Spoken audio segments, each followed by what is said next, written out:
반도체 셀을 볼게요. 일반적으로 메모리 반도체에서 디지털 정보의 최소 단위 1비트, 0 또는 1을 저장하는 기본 구성 요소인데요. 각 셀은 이 이진 정보를 저장하고 필요할 때 읽거나 쓸 수 있도록 설계된 작은 전자 회로입니다. 전기가 있을 때는 1이고 전기가 없을 때는 0인데요. 이걸 하는 것이 이제 트랜지스터인데요. 또는 연구자석 배열을 제가 연구자석에다 이렇게 어떤 순방향 역방향으로 정방향 역방향으로 해서 이렇게 자기의 배열을 N극과 부사 이렇게 S극을 바꿔줌으로 인해서 1과 0 영구적인 저장을 할 수 있다고 말씀을 드렸었죠. 이를 파악하는 것이 이제 여러 가지 기기가 있는데요. MR 센서라고 자기의 방향을 파악하는 것이 있어요. 그래서 나노 단위까지도 적어도 마이크로미터까지는 가능한 걸 알고 있는데 이걸로 제가 반도체를 구성한다고 말씀을 드렸는데 이것도 가능해요.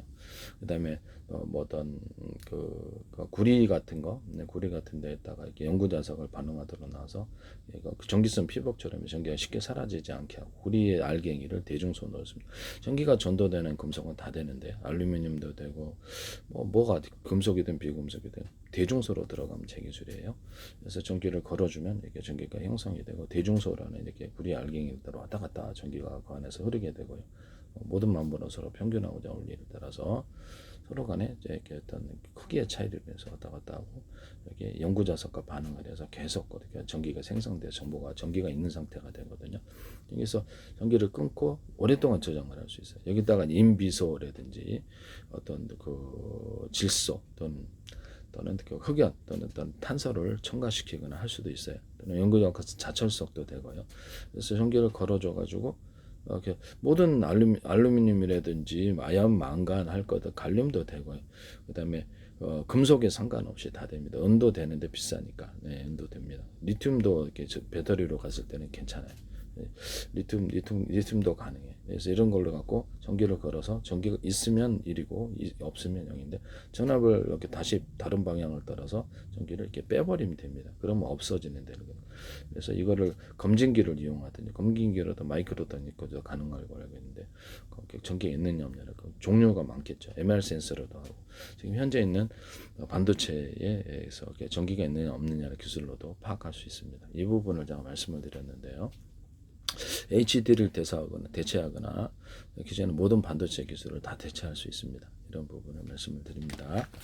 알갱이를 따라서 어떤 전류의 중폭이다 그러면 대짜리, 중짜리, 작은 놈이 중간 놈, 큰 놈에서 중간이 베이스가 될 수도 있어요. 그래서 이게 이제 여기서부터 전기를 걸어주면 작은 놈, 중간 놈, 큰 놈으로 이렇게 전기가 흐르게 되는데요.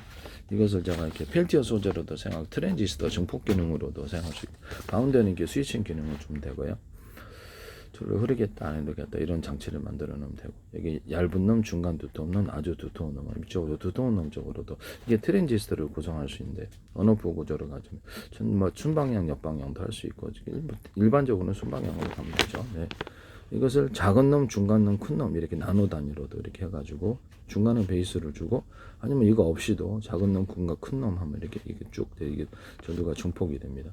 여기에는 일반 금속인 구리다 그러면 구리 단독으로 주고 얘는 인비소 또는 이렇게 질소, 흑연, 탄소를 첨가시키거나 여기다가 오래 저장하고 싶으면 그렇죠. 연구자석 자체석을 좀 아주 프로테이지를 좋게 줘갖고 계속 반응 전기가 계속 있는 상태로 됩니다.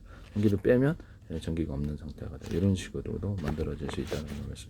두 사이즈 이상 들어가야죠. 작은 놈, 큰 놈. 또는 이온 단계로도 가능. 이온 알갱이도 작은 놈, 큰 놈으로 해가지고 여기는 이온이 적고 구리 이온이 적고 여기는 많다. 이렇게 되면 여기는 이온 상태이거나 구리 분말까지도 같이 첨가를 시켜주고 거기서 해가지고 이쪽이 확실하게 전자수가 많게끔 만들어주면 그 차이로 인해서 여기가 중폭 기능이 생기게 되는 것이죠. 이쪽으로 잘 안 가게 되고요. 이 안에서 계속 돌게 되는 것이죠. 하시면 제 기술이 되겠습니다. 이런 부분에 대해서 말씀을 드리거나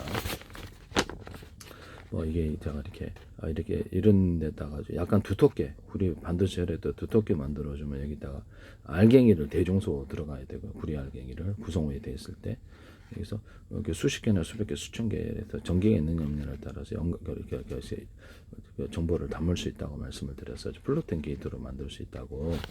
원어프 구조를 가지면 트랜지스터가 되고요.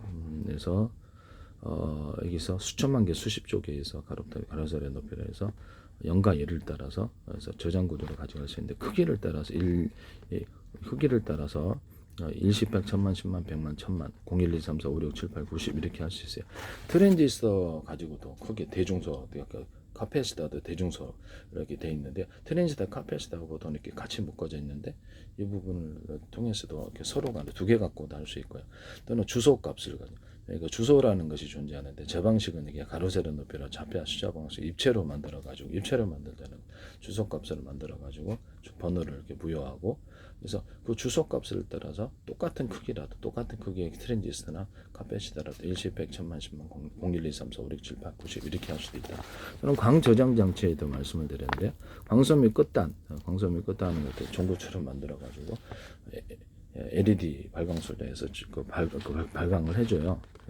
그래서 빛이 있느냐 없느냐를 따라서 정보를 담을 수 있는데 그것도 일십, 백, 천만, 십만, 0, 1, 2, 3, 4, 5, 6, 7, 8, 10, 110 이렇게 할 수 있어요. 그래서 광 저장 장치로 광이 있느냐 없느냐를 따라서 진법수를 알거나 이렇게 할 수 있다라는 것을 말씀을 드립니다.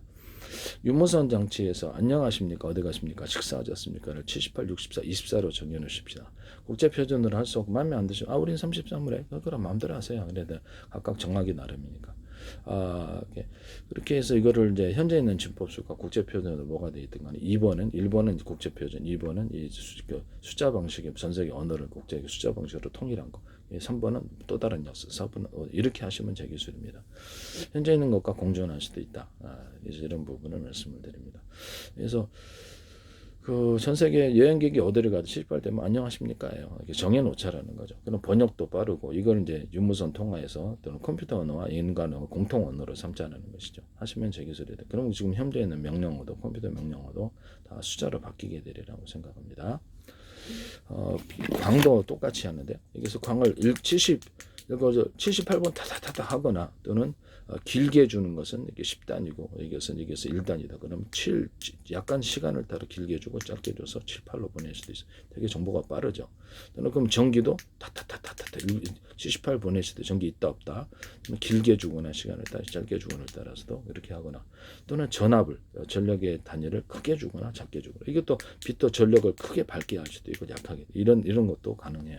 그래서 이래 가지고 일십, 백, 천만, 십만, 백만, 천만, 0, 1, 2, 3, 4, 5, 6, 7, 8, 90 이렇게 해서도 유무선 내 목소리를 가로 세로나 좌표 숫자로 분석을 해가지고 전 세계 80억 인구의 그 목소리가 다 틀려요. 그래서 유무선 내가 언어를 몰라도 독일어로 스마트폰으로 프랑스 전화하면 독일어, 프랑스, 뭐 중국어, 일본어, 아프리카 다 내 목소리를 전달해. 그쪽은 이쪽으로 모든 번역 기술에서 이 기술을 사용합니다. 하시면 제 기술이 되겠어요. 컴퓨터도 곧바로 이게 나에게 소통이 되고요.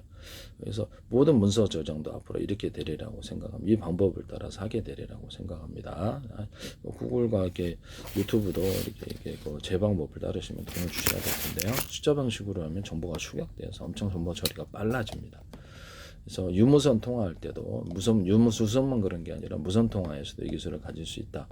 그래서 정보의 구간이다 그러면 그래서 0.5초 만에 100가지 전기의 파형을 만들어낼 수 있는데요. 광도 그러합니다.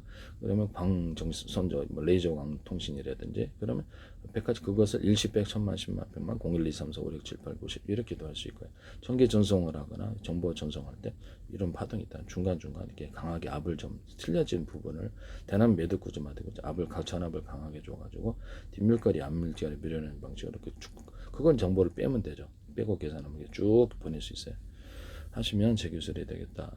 또는 동영상 한 개다 그러면 100개, 1000개로, 10,000개로 쪼개서 1년분 암호 설정을 해. CPU, GPU, DPU, HD, SSD 저장에서도 마찬가지인데 모든 저장고들 데이터 센터나 슈퍼컴퓨터들이 이렇게 하시는 것을 정보를 분할해서 이렇게 처리를 한다는 것이죠.